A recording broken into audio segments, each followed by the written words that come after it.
क्या हाल है दोस्तों, welcome to C programming tutorials by learning lad education. और इस वीडियो सीरीज़ में हम लोग आप लोगों को सी प्रोग्रामिंग के बारे में सिखाएंगे।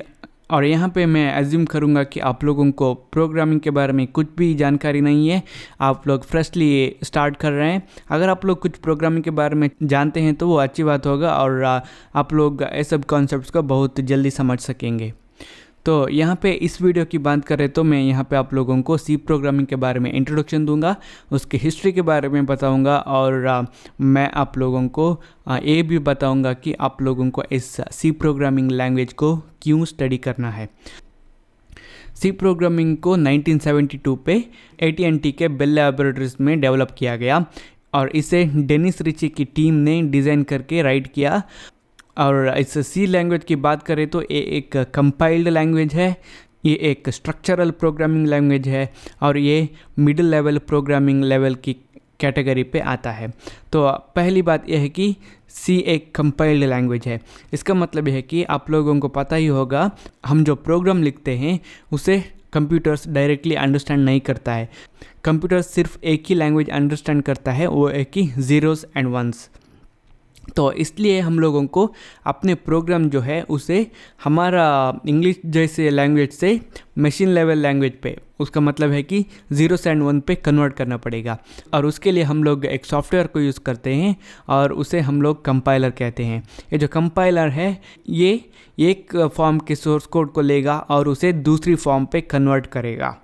सिंस हम लोग इस सी प्रोग्राम को कंपाइल करते हैं, हम लोग इसे कंपाइल्ड लैंग्वेज भी कहते हैं। और दूसरी बात यह है कि सी जो है ये स्ट्रक्चरल प्रोग्रामिंग लैंग्वेज है। इसका मतलब है कि अगर आप लोग बहुत बड़ा प्रोग्राम लिख रहे हैं तो आप लोग अपने कोड को डिवाइड करके ग्रुप बना सकते हैं और उसके लिए हम लोग फंक्शंस और प्रोसीजर्स को यूज़ करेंगे। और मैं इस सब के बारे में आप लोगों को उस स्पेसिफिक वीडियोस पे सिखाऊंगा। और उसके बाद हमारा ये जो सी है ये मिड लेवल प्रोग्रामिंग लेवल की कैटेगरी में आता है। अगर आप लोगों को पता ही होगा तो यहाँ पे प्रोग्रामिंग पे 3 कैटेगरी है। वो है कि लो लेवल प्रोग्रामिंग लैंग्वेज, जहाँ पे असेंबली लेवल और मशीन लेवल प्रोग्रामिंग आता है, और उसके बाद मिडिल लेवल प्रोग्रामिंग लैंग्वेज, और उसके बाद हायर लेवल प्रोग्रामिंग लैंग्वेज। ये जो मिडिल लेवल प्रोग्रामिंग लैंग्वेज है इसकी कैटेगरी पे हमारा C++, जावा ये सब आता है।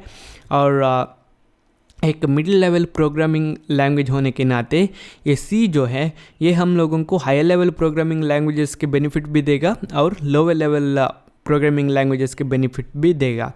और इसकी वजह से हम जो प्रोग्राम राइट करते हैं इस सी प्रोग्रामिंग को यूज़ करके ये बहुत स्पीड से एग्जीक्यूट भी होगा और हमें बहुत सारा फीचर्स भी मिलेगा।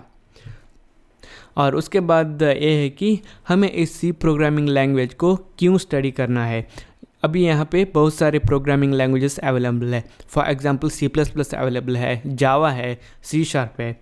मैं क्यों उन सब को छोड़कर पहले एक सी प्रोग्रामिंग से अपना प्रोग्रामिंग करियर शुरुआत करूँ।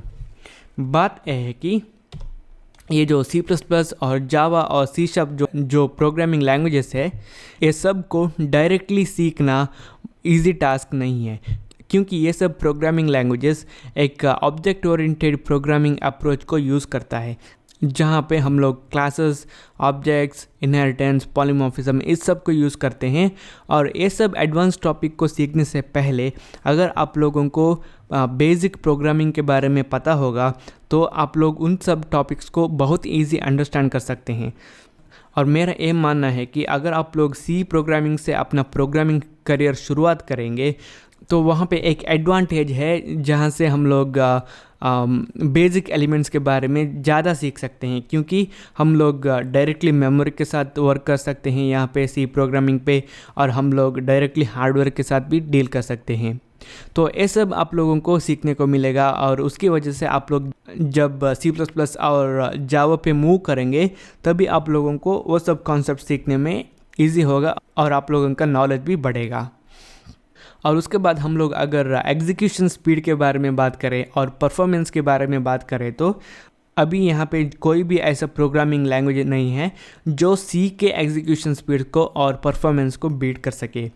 तो अगर आप लोगों को प्रोग्राम्स लिखना है जो बहुत फास्ट एग्जीक्यूट करे और बहुत अच्छा परफॉर्मेंस दे तो आप लोग का पहला चॉइस होगा सी प्रोग्रामिंग लैंग्वेज। और उसके बाद अगर आप लोगों को आपके प्रोग्राम पे हार्डवेयर के साथ डायरेक्ट इंटरेक्ट करना है और आप लोगों को बहुत लेस रिसोर्सेज से काम करना है, तो आप लोग इस सी प्रोग्रामिंग पे जा सकते हैं। फॉर एग्जांपल, आप एक माइक्रोवेव ओवन के लिए कोड कर रहे होंगे और आप लोग एक वॉशिंग मशीन के लिए कोड कर रहे होंगे, तो वहाँ पे रिसोर्सेस बहुत कम अवेलेबल होगा और आप लोगों को मेक श्योर करना पड़ेगा कि आप लोगों का प्रोग्राम का परफॉर्मेंस और एग्जीक्यूशन स्पीड बेहतर हो। और उस वक्त आप लोग इस सी प्रोग्रामिंग लैंग्वेज को यूज़ कर सकते हैं।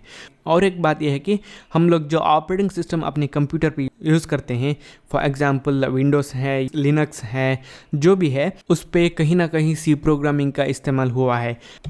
तो ये था दोस्तों सी प्रोग्रामिंग के बारे में इंट्रोडक्शन और उसे हम लोग क्यों सीखना चाहिए।